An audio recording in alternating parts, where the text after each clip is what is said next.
Hi guys, welcome to Muppadi Training Academy. So guys, very good morning to all. நம்ம நாம் படிச்சா தாங்க மாட்டல எதை பார்க்க போறோம் அப்படினு பாத்தீங்கன்னா தமிழ் மேக்ஸ் உளவியல் இங்கிலீஷ் இத பத்தின டீடைல்ஸ் தான் பார்க்க போறோம். சோ இது எல்லாமே கத்துக்க போறீங்க. சோ நம்மளும் தொடர்ந்து ஒரு வீடியோலயும் நிறைய விஷயத்தை ஷேர் பண்ணிட்டு தான் இருக்கோம். நீங்க இந்த ஒரு ஆஃப்டர் ஆல் ஒரு 20 minutes to 30 minutes வீடியோன்னு பார்க்காதீங்க. அந்த வீடியோல எவ்வளவு விஷயத்தை சொல்லணும்ன்றத பாருங்க. அது கவர் பண்ணிக்கிறது மூலமா மட்டும் தான் நிறைய விஷயத்தை கேதர் பண்ணிப்பீங்க. சோ அந்த வகையில நம்ம லாஸ்ட் வீடியோல இதெல்லாம் தெரிஞ்சுக்கிட்டோம்ல, இன்னும் நிறைய தெரிஞ்சுக்கலாம் இந்த வீடியோல. சோ அதுக்கு முன்னாடி எங்க இன்ஸ்டிடியூட் தரப்புல இருந்து ஒரு சின்ன அனௌன்ஸ்மென்ட் என்னன்னா, நம்ம முப்படை பயிற்சி மையத்தை சார்ந்த 3 கிளைகளிலும் எஸ்ஐக்கான நியூ பேட்சஸ் பாத்தீங்கன்னா 27/2/2025 பிப்ரவரி மாசம் 27ஆம் தேதி இருந்தோம். பிசிக்கான நியூ பேட்சஸ் பாத்தீங்கன்னா 10/3/2025 மார்ச் மாதம் 10ஆம் தேதியில இருந்து துவங்க இருக்குது.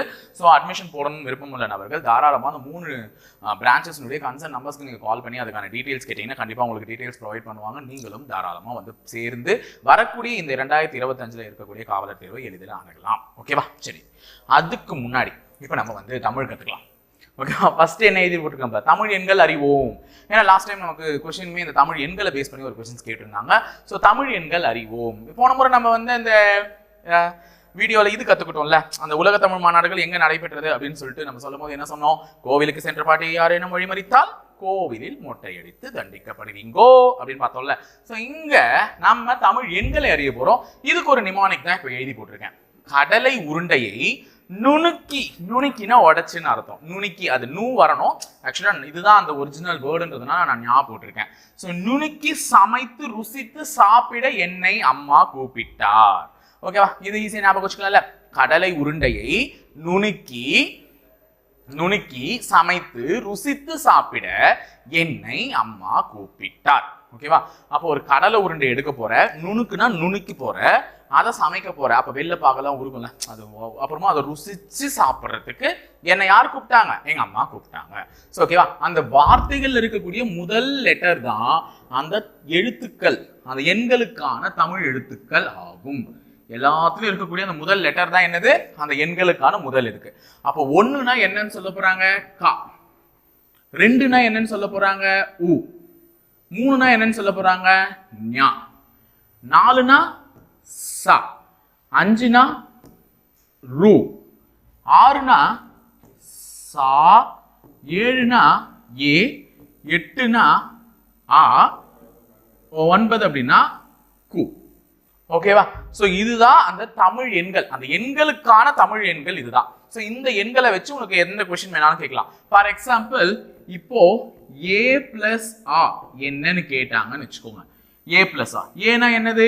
7, ஆனா என்னது? 8. ரெண்டுத்தையும் கூட்டினா என்ன வருது? 15 வருது. ஓகே, ரெண்டுத்தையும் கூட்டினா என்ன வருது? 15 வருது. அப்போ இந்த மாதிரி எல்லாம் உனக்கு கணக்கு கூட கேட்டிருக்காங்க போன முறை. சோ அதனால பார்த்து வச்சுக்கோங்க, அந்த தமிழ் எண்களை தெரிஞ்சு வச்சுக்கோங்க. அப்போ ஒரிஜினல் மேத்தமெட்டிக்கல் எண் அந்த நம்பர்ஸ்க்கு எதெல்லாம் தமிழ் எண்களா கோட் பண்றாங்க அப்படின்னு சொல்லிட்டு. சோ இன்னொரு முறை அந்த நிமானிக்க சொல்லிடுங்க பார்க்கலாம்.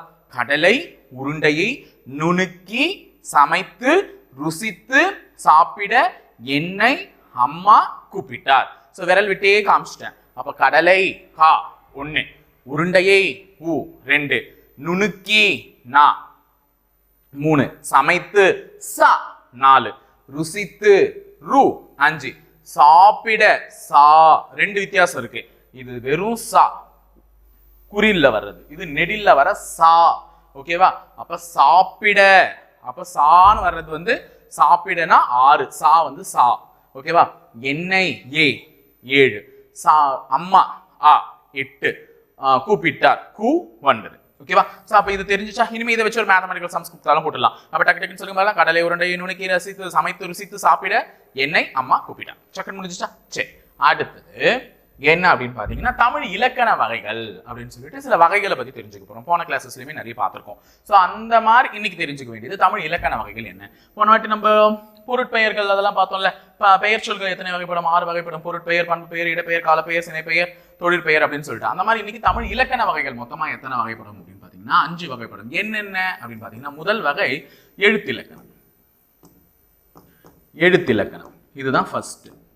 சோ எழுத்திலக்கணத்துக்கு அடுத்ததா என்ன அப்படின்னு பாத்தீங்கன்னா சொல்லிலக்கணம். எழுத்திலக்கணம், சொல்லிலக்கணம், அணி இலக்கணம், 3வது விட்டு வச்சிருக்கேன் சொல்லலாம். அணி இலக்கணம், யாப்பிலக்கணம். யாப்பிலக்கணம். ஸோ இலக்கண வகைகள் மொத்தம் எத்தனை? 5. எழுத்திலக்கணம், சொல்லிலக்கணம், அணி இலக்கணம், யாப்பிலக்கணம். மூணாவது என்ன அப்படின்னு பார்த்தீங்கன்னா பொருள் இலக்கணம். ஓகேவா? பொருள் இலக்கணம். அப்போ இலக்கணம் மொத்தமா எத்தனை வகைப்படும்? 5 வகைப்படும். அந்த 5ல இது 3.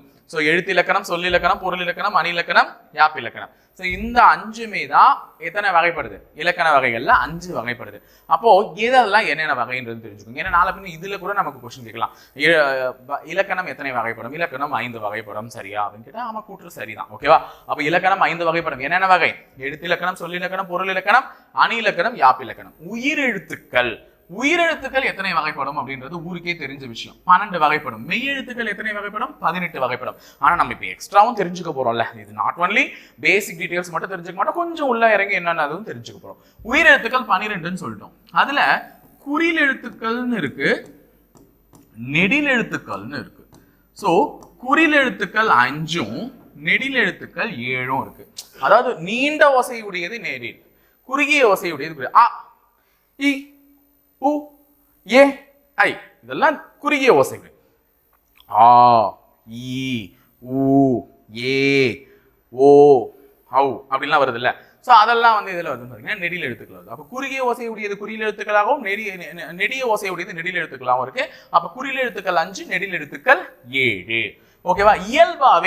இயல்பாவே காற்று வெளிப்படுதன் மூலமாவே பிறக்கக்கூடியதுதான் இந்த உயிரெழுத்துக்கள். அதை ஃபர்ஸ்ட் ஞாபகம் வச்சுக்கோங்க. இந்த டெஃபினிஷன் கூட உனக்கு கேட்பாங்க. இயல்பாவே காற்று வெளிப்படுதல் மூலமாகவே தோன்றக்கூடிய எழுத்துக்கள் தான் என்னன்னு பாத்தீங்கன்னா உயிரெழுத்துக்கள். ஆ சொல்லும்போது காற்று வெளியே வருது, அதனாலே உனக்கு வந்துடும் ஆ, இ, உ, ஏ அப்படின்னு சொல்லுவாங்க.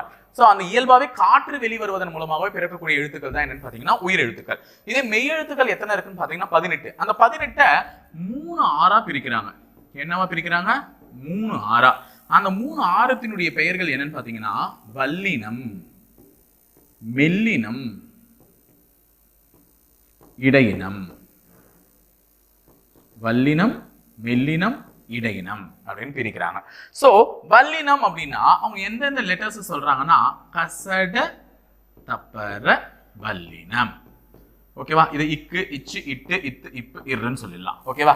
மெல்லினமா சொல்லும் பொழுது, அதை மெய்யெழுத்துக்களா சொல்லும் போது இக்கு, இங்கு, இச்சு தான் சொல்லணும். சோ அதனால இக்கு, இச்சு, இட்டு, இத்து, இப்பு, இர்ரு. ஓகேவா? அப்போ வல்லினம் 6 எழுத்துக்கள். அது எவை? கசட, தப்பர. ஞெஞெஞ, ஞமன, மெல்லினம். ஞஞ, நமன, மெல்லினம். எரல, வழல, இடையினம். எரல, வழல, இடையினம். ஓகேவா? இதெல்லாம் வந்து மெய்யெழுத்துக்களை பிரிக்கக்கூடியது 6 ஆறா. யமன, மெல்லினம், எரல, வழல, இடையினம். ஓகேவா? சோ இது எல்லாமே தெரிஞ்சிடுச்சா இப்போ? அப்போ உயிரெழுத்துக்கள் 12, மெய்யெழுத்துக்கள் 18, அதுல 6 ஆறா பிரிக்கிறாங்க. வல்லினம், மெல்லினம், இடையினம் அப்படின்னு சொல்லிட்டு.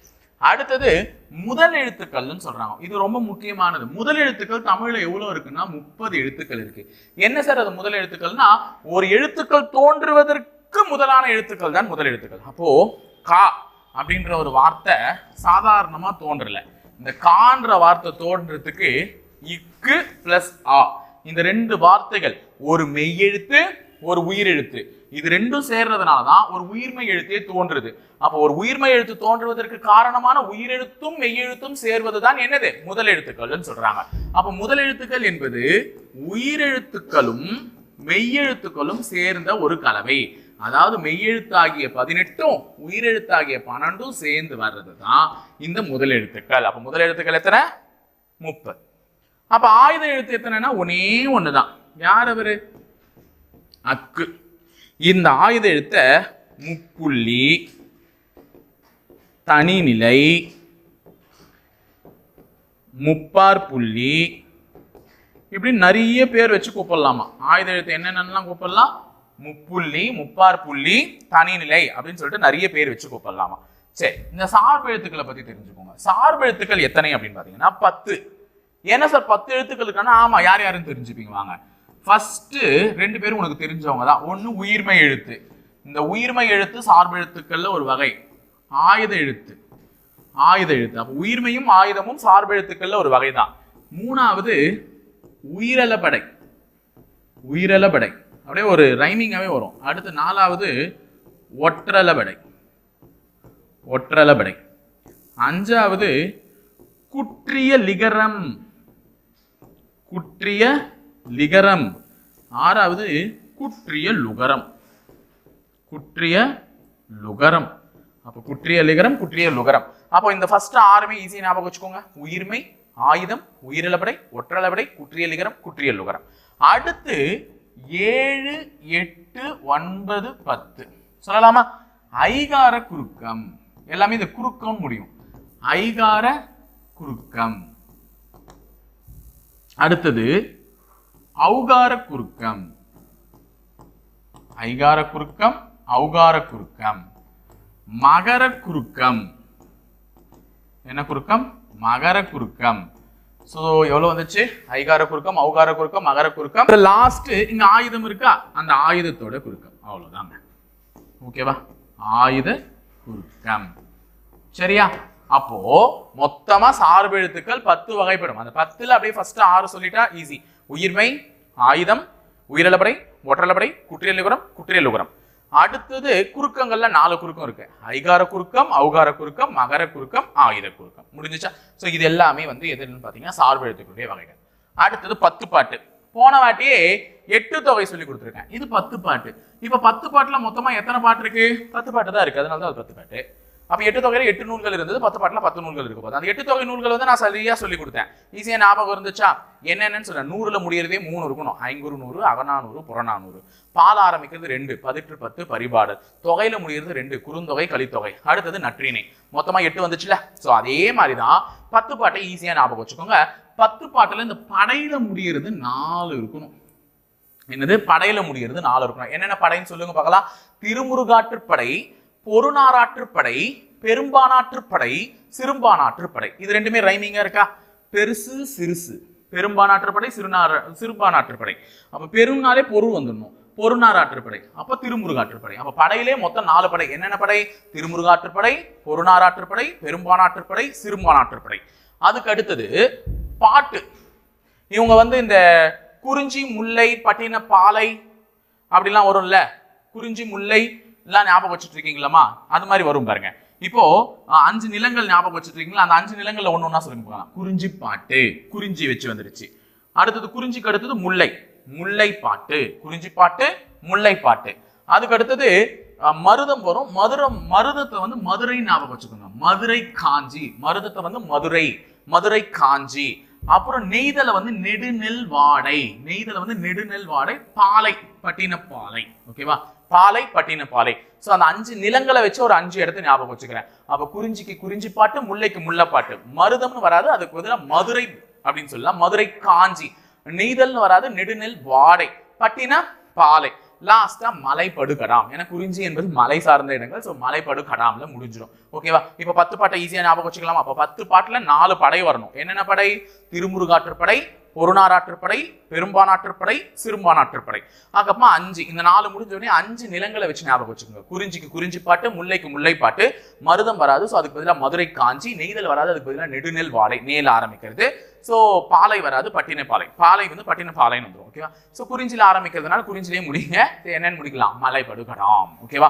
சோ இப்ப 10 பாட்டுகள் 10மே ஞாபகம் இருக்கும் நான் நம்புறேன். கண்டிப்பா நீ நம்பியிருப்ப. சொல்லிடலாமா இன்னொரு முறை? படை: திருமுருகாற்றுப்படை, பொருநாராற்றுப்படை, பெரும்பானாற்றுப்படை, சிறுபானாற்றுப்படை. குறிஞ்சி பாட்டு, முல்லை பாட்டு, மதுரை காஞ்சி, நெடுநெல் வாடை, பட்டினப்பாலை, மலைப்படுகடாம். முடிஞ்சுச்சா? ஈஸியா ஞாபகம் இருக்கா?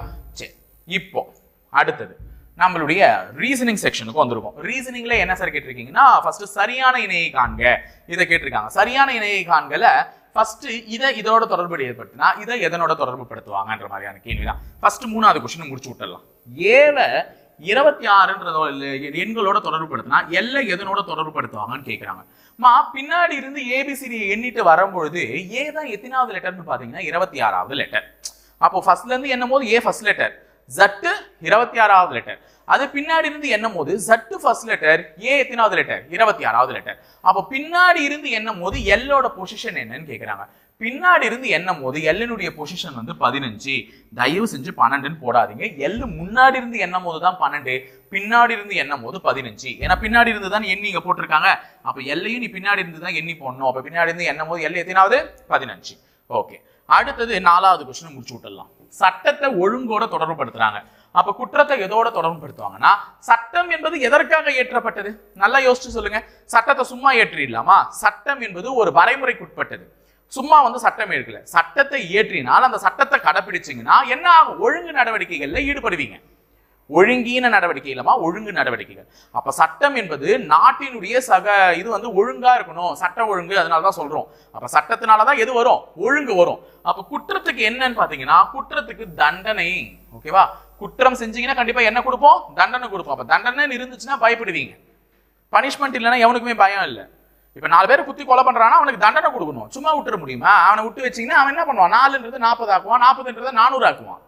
அவன் வளர்ந்துகிட்டே தான் போவான். அப்போ இந்த குற்றம் செய்தால் அதற்கு சரியான தண்டனைன்னு ஒண்ணு வழங்கப்படணும். அதுதான் இங்க சரியான இணையில பொருத்திருக்காங்க. அடுத்து, மூக்கு கண்ணாடியை கண்களோட பொருத்துறாங்க.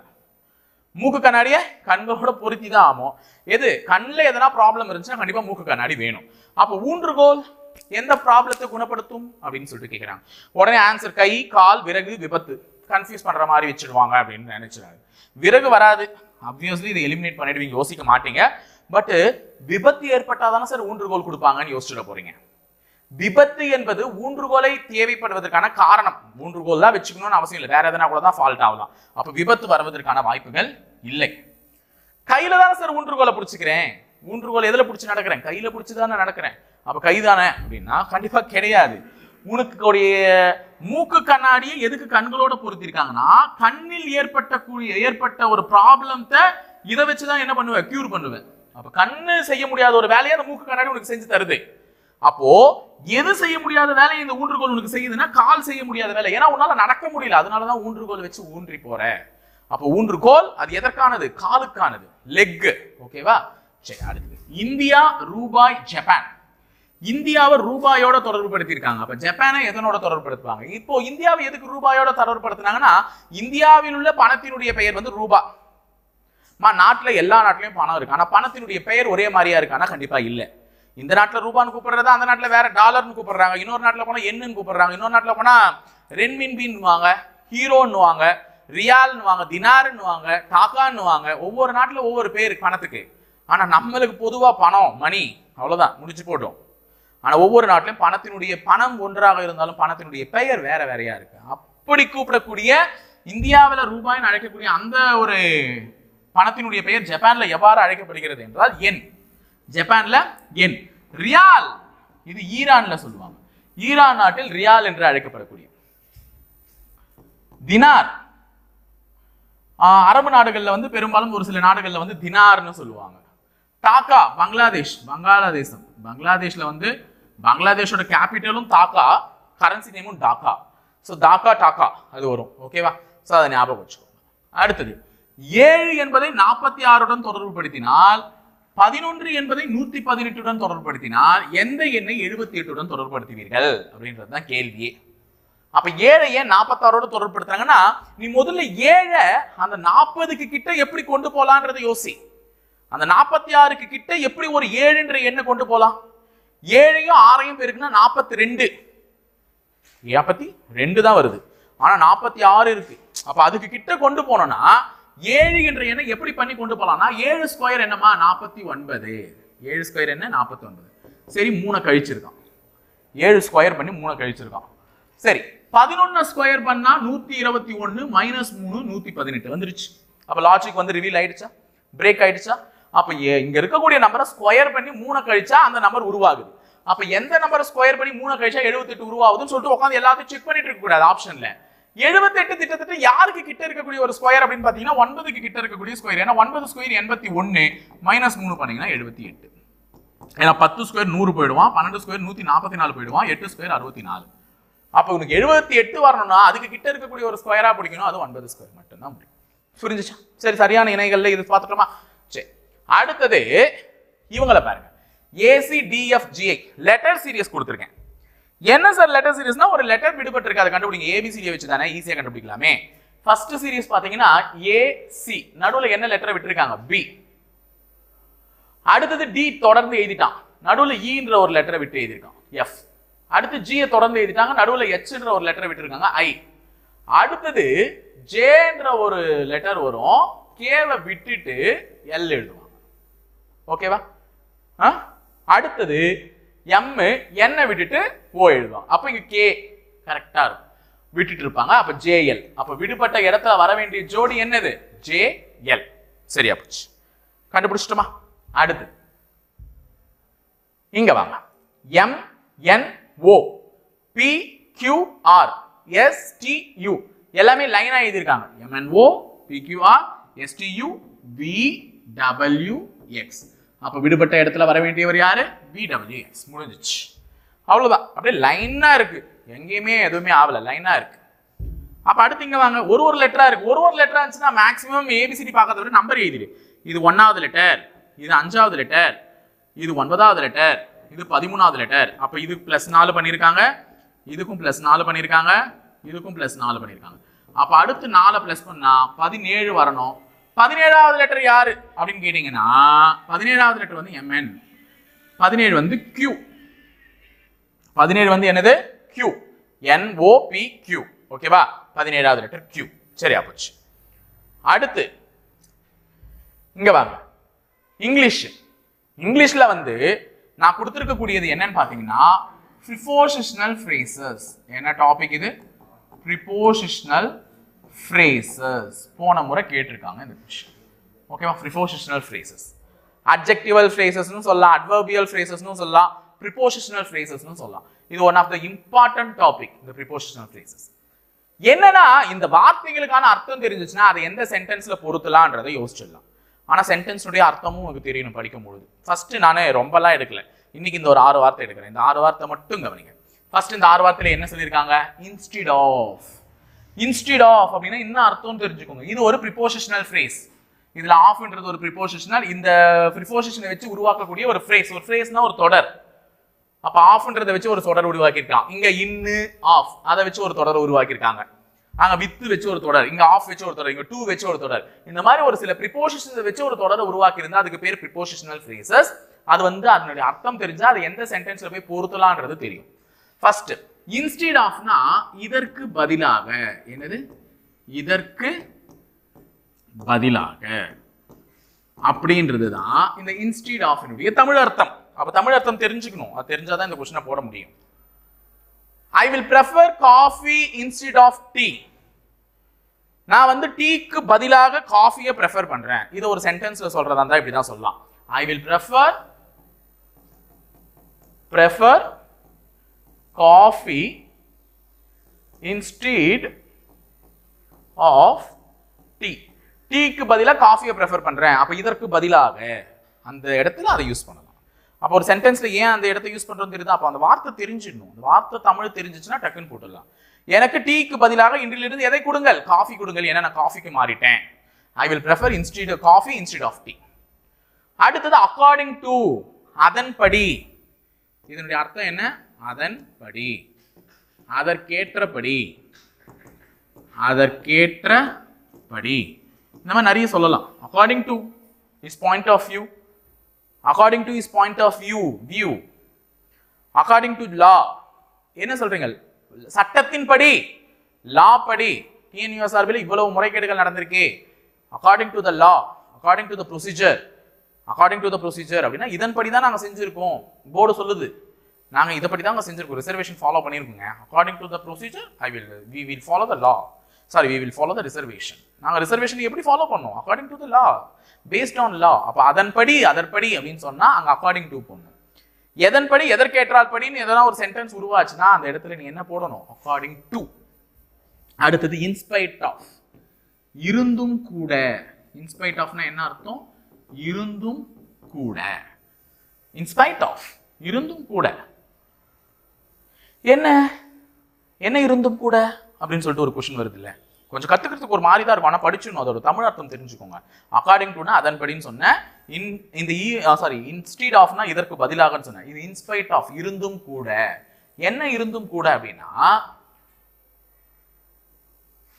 இன்ஸ்பைட் ஆஃப் ஹிஸ் இல்னஸ் எழுதி காமிச்சிடுறேன்.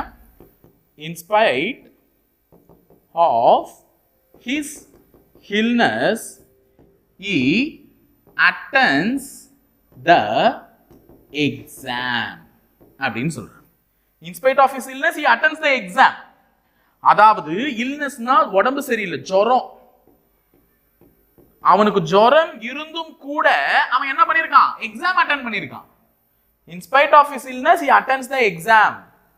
ஜுரம் இருந்தும் கூட அவன் போய் எக்ஸாம் அட்டெண்ட் பண்ணாம, நல்ல பையன், வீட்டுல படுத்துக்கல. அப்போ இன்ஸ்பைட் ஆஃப்னா இருந்தும் கூட, அவனுக்கு உடம்பு சரியில்லாமல் இருந்தும் கூட அவன் தேர்வை போய் அட்டெண்ட் பண்ணியிருக்கான். அப்போ அந்த இடத்துல இன்ஸ்பைட் ஆஃப் பயன்படுத்தலாம். ஒன்னு இருந்தும் கூட இது பண்றாங்கன்னா அந்த இடத்துல இன்ஸ்பைட் ஆஃப், இருந்தும் கூட. அடுத்தது இந்த ஈவெண்ட் ஆஃப், இந்த ஈவெண்ட் ஆஃப், பிகாஸ் ஆஃப். இது ரெண்டும் ஒரு ஜோடி மாதிரி, ஆனா ஒன்னா போட முடியாது, ஒரே இடத்துல போட முடியாது. பிகாஸ் ஆஃப்னா இதன் காரணத்தினால், இதன் காரணத்தினால். நீ ஏன்டா வரல, இதன் காரணத்தால் தான் வரவில்லை, பிகாஸ் ஆஃப் திஸ் ரீசன் அப்படின்னு ஒரு விஷயம் சொல்லுவாங்கல்ல. ஏன்டா உனக்கு லீவ் வேணும், because of I am suffering from fever, எனக்கு உடம்பு சரியில்லாம போயிடுச்சு, அதனால நான் வரல அப்படின்னு சொல்றீங்கல்ல. ஸோ அந்த பிகாஸ் ஆஃப் அப்படின்றது இதன் காரணத்தால் நடக்காத ஒரு விஷயம், அதனால அதுக்கு பிகாஸ் ஆஃப்னு சொல்லலாம், இதன் காரணத்தால். ஆனா இந்த ஈவெண்ட் ஆஃப், இது நடந்தால், இது நடந்தால், இது நடந்தால் வித்தியாசம் இருக்கு. இது நடந்தா இது நடக்கும் அப்படின்ற மாதிரி. இந்த event of heavy rain the match will be cancelled. நல்ல ஞாபகம், கிரிக்கெட்ல யூஸ் பண்ணுவாங்க கண்டிப்பா. இன்னொரு முறை பார்க்கும்போது வேணா கவனிங்க, இந்த ப்ரிப்போசிஷனல் ஃப்ரேசஸ் வந்து கிரிக்கெட்ல யூஸ் பண்ணுவாங்க. இந்த event of heavy rain the match will be cancelled. மழை அதிகமாக பெய்யும் ஆனால் மேட்ச் ஆனது நிறுத்தி வைக்கப்படும். நிறுத்தல, மேட்சை நிறுத்தலங்க. இது சொல்லி பார்க்கறேன் பாருங்க, இன்னொரு முறை சொல்றேன் பாருங்க. இந்த event of heavy rain the match will be cancelled. வில்லுன்னு போட்டிருக்கேன், ஃபியூச்சர்ல சொல்றேன். அதாவது மழை அதிகமாக பெய்யுமானால் நான் என்ன பண்ணுவேன், மேட்சை கேன்சல் பண்ணுவேன். the match was cancelled because of heavy rain அப்படின்னு சொல்லுவாங்க. because ofனா மழை அதிகமாக பெய்த காரணத்தினால் மேட்சை நாங்கள் நிறுத்தி விட்டோம். ரெண்டுத்துக்கு வித்தியாசம் தெரியுதா? அப்ப பிகாஸ் ஆஃப் எங்க போடணும், இந்த ஈவெண்ட் ஆஃப் எங்க போடணும். மழை நல்லா பெஞ்சிச்சுன்னா மேட்ச் இன்னைக்கு சாயங்காலம் நாங்கள் கேன்சல் பண்ணிடுவோங்க. காலில இருந்து மழை பெஞ்சுன்னு இருக்குது, இதே மாதிரி பெஞ்சுன்னு இருந்துச்சுன்னா சாயங்காலம் நடக்க வேண்டிய ஃபைனல் மேட்ச் நடக்காது. அப்போ இதை சொல்லும் பொழுது இந்த event of heavy rain will be continued, the match will be cancelled. மழை பெஞ்சிட்டே இருந்துச்சுன்னா நான் மேட்சை கேன்சல் பண்ணிடுவேன். ஆனா மேட்ச் கேன்சல் பண்ணப்பட்ட மேட்சை எப்படி சொல்லலாம்னா, the match was cancelled, wasன்னு போட்டிருக்கேன், இறந்த காலத்தை பத்தி பேசுறேன். the match was cancelled because of heavy rain. அதிகமாக மழை பெஞ்சுனே இருந்துச்சு, அதனால நான் மேட்சை கேன்சல் பண்ணிட்டேன் அப்படின்னு சொல்றாங்க. அப்ப ரெண்டுத்துக்கு வித்தியாசம் தெரிஞ்சா சொன்னது.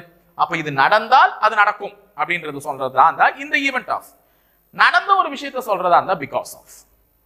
அடுத்து along with, நான் உன் கூடவே வாழணும் கௌதம், 100 வருஷம் வாழணும் கௌதம் அப்படின்னு சொல்லுவாங்கல்ல. கூடவே, அலாங்னா என்னது, கூடவே, செத்தாலும் விடாதரப்பா இது அப்படின்ற மாதிரி கூடவே இருத்தலை தான் அலாங். அலாங் என்றால் கூடவே, கூடவே வைத்திருத்தல். இல்ல ஒரு விஷயத்து கூடவே இன்னொரு விஷயத்தை நீ பண்ணி முடிக்கிறனா அப்படின்னு சொல்லலாம். So he practice dance class along with his studies, academic studies. அவ படிக்கும் பொழுதே அவ என்ன பண்ணிட்டா, அவ டான்ஸ் கிளாஸ் முடிச்சா. he complete his dance course along with his studies, along with her studies அப்படின்னு எதனா ஒன்று சொல்லலாம். அவ டான்ஸ் கிளாஸ் எப்போ முடிச்சா, அவ படிச்சுக்கிட்டு இருக்கும் போதே முடிச்சிட்டா, அலாங் வித், அது கூடவே முடிச்சிட்டா அப்படின்னு சொல்ற இடத்துக்கு நீங்க என்ன யூஸ் பண்ணலாம், அலாங் வித் யூஸ் பண்ணலாம். ஓகேவா? ஸோ இன்னைக்கு ப்ரொஃபஷனல் ஃப்ரேசஸ்ல ஒரு 6 வேர்ட்ஸ் கத்துக்கிட்டு இருக்கேன். ஸோ இதை பேஸ் பண்ணி இங்க 2 கொஸ்டின்ஸ் கேட்டிருக்கேன், டக்குன்னு சொல்லலாம். Many tourists visits Ooty dash heavy rain. இந்த 6 தான் ஆப்ஷனே உனக்கு. இந்த 6த்துல இருந்து ஏதோ ஒரு வார்த்தை தான் அங்க முறிய போகுது. சொல்லுங்க பார்க்கலாம், இதை சொல்லி பாருங்க. First, many tourists visits Ooty dash heavy rain. அதாவது அதிகமா மழை பொழிஞ்சிட்டு இருந்தாலும் அதிகப்படியான சுற்றுலாவாசிகள் எங்க போறாங்களா, ஊட்டிக்கு போறாங்களா. ஊட்டிக்கு போவாத, மழை பாத, மண் சரிவு ஏற்படும், கண்டிப்பா இடிஞ்சு விழும், பஸ் மேல கூட விழும் வாய்ப்பு இருக்கு அப்படின்னு நம்ம சொல்றோம். கடினமான மழை பெஞ்சுக்கிட்டு இருக்கு. அப்படி இருந்தும் கூட அதிகப்படியான சுற்றுலாவாசிகள் எங்க போறாங்க, ஊட்டிக்கு போறாங்க. அப்ப இருந்தும் கூட தானே சொல்றோம் இந்த வார்த்தையை பேசும்போது. அப்ப இருந்தும் கூட நான் என்ன வார்த்தை யூஸ் பண்ணலாம், இன் ஸ்பைட் ஆஃப். இந்த இடத்துல யூஸ் பண்ண வேண்டியது இன் ஸ்பைட் ஆஃப். அப்போ many tourists visits Ooty in spite of heavy rain. கடினமான மழை இருப்பதையும் பொருட்படுத்தாமல் அதிகப்படியான சுற்றுலாவாசிகள் எங்கு செல்கிறார்கள், ஊட்டிக்கு செல்கிறார்கள். டேஷ் காந்திஜி அஹிம்சா மீன்ஸ் இன்ஃபைனைட் லவ். காந்திஜியின் பார்வையின்படி அகிம்சை என்பது அதிகப்படியான லவ், எண்ணற்ற அன்பு அப்படின்னு சொல்றாங்க. எண்ணற்ற அன்பு, ஒருத்தர் மேல நீ எண்ணற்ற அன்பு வச்சா அது அஹிம்சை. ஏன்னா நான் ஒரு இம்சை பண்ணல, அஹிம்சை முறையில காதலிக்கிறேன். அப்போ காந்திஜியின் பார்வையின்படி, காந்திஜியின் கூற்றின்படினா அக்கார்டிங் டு காந்திஜி, இந்த இடத்துல சொல்லலாம் அக்கார்டிங் டு காந்திஜி, காந்திஜியின் பார்வையின்படி அஹிம்சை என்பது இன்ஃபைனைட் லவ் ப்ரொவைட் பண்றதுன்னு அர்த்தம். சரியா? சரி, இப்போ நம்ம ரேபிட் ஃபயர் ரவுண்டுக்கு வந்துட்டோம். இதோ உங்களுக்கான கேள்வி. ஏ பிளஸ் சாரு பேரெல்லாம் இல்ல, அது வந்து தமிழ் எண்கள். சொன்னா கடலை உருண்டையை நுணுக்கி சமைத்து ருசித்து சாப்பிட அம்மா என்னை கூப்பிட்டார். வார்த்தைகள் ஞாபகம் இருக்கா? அந்த நிமோனிக் ஞாபகம் இருந்துச்சுன்னா இந்த ஆனா என்ன ஏனா என்னன்னு சேர்த்துருவேன், சா என்ன ரூனா என்னன்னு சேர்த்துருவேன். அந்த ரெண்டு எண்ணையும் கூட்டி எனக்கு பதில சொல்லிடுவேன். Comment your answers. ஓகேவா? சரி, அடுத்தது முதல் எழுத்துக்கள் எத்தனை அப்படின்னு சொல்லிட்டு கேட்டிருக்கேன். முதல் எழுத்துக்கள் எத்தனை சொல்லியிருக்கேன்? சார்பு எழுத்துக்கள் 10 சொல்லியிருக்கேன். அப்ப முதல் எழுத்துக்கள் எத்தனை, அந்த முதல் எழுத்துக்கள் எது தோன்றுவதற்கு காரணமாக இருக்கின்றதெல்லாம் சொல்லியிருக்கேன். சோ முதல் எழுத்துக்கள் எத்தனைன்னு சொல்லு. அடுத்தது தையல்காரரை எதனோட தொடர்புபடுத்துவர்? தச்சனை கோடாரியோட தொடர்புபடுத்தினா முதல்ல தச்சன்னா என்னன்னு தெரிஞ்சுக்கோங்க. தச்சன் என்றால் மரவேலை செய்பவர். தச்சன் என்றால் யாரு? மரவேலை செய்பவர். அந்த மரவேலை செய்பவருக்கு கோடாரி எவ்வளவு அவசியமோ அதே மாதிரி ஒரு தையல்காரனுக்கு எது அவசியம்? செருப்பா, துணியா, ஊசியா, மரமா? சோ எது அவசியம்ன்றதை கமெண்ட் பாக்ஸ்ல கமெண்ட் பண்ணிடுங்க. அடுத்தது XURO, XURO இதுக்கு அடுத்து வர வேண்டிய லெட்டர் என்ன? ஓகேவா? மறக்காம கமெண்ட் பாக்ஸ்ல கமெண்ட் பண்ணிடு. ஆப்ஷன்ஸ் அங்க இருக்கு. எல்லா ஐயா கேவா எம்மான்ட்டு. அடுத்து லாஸ்டா English question. Yesterday I was late. Yesterday I was late. நான் நேத்து லேட்டா வந்தேன். ஏன்? மழை, ஹெவி ரெயின் அப்படின்னு சொல்றாங்க. சோ அங்க இந்த ஈவென்ட் ஆஃப்னு போடலாமா, இன்ஸ்டெட் ஆஃப்னு போடலாமா, அக்கார்டிங் டுன்னு போடலாமா, பிகாஸ் ஆஃப்னு போடலாமா? சோ உஷாரா தெரிஞ்சுக்கிட்டு பதில கரெக்டா சொல்லுங்க. சோ உங்களுடைய பதிலுக்காக கமெண்ட்ஸ்க்காக நான் வெயிட் பண்ணிட்டே இருக்கேன். இணைந்திருங்கள், தொடர்ந்து பயணிப்போம். முப்படை பயிற்சி மையத்துடன். நன்றி, வணக்கம்.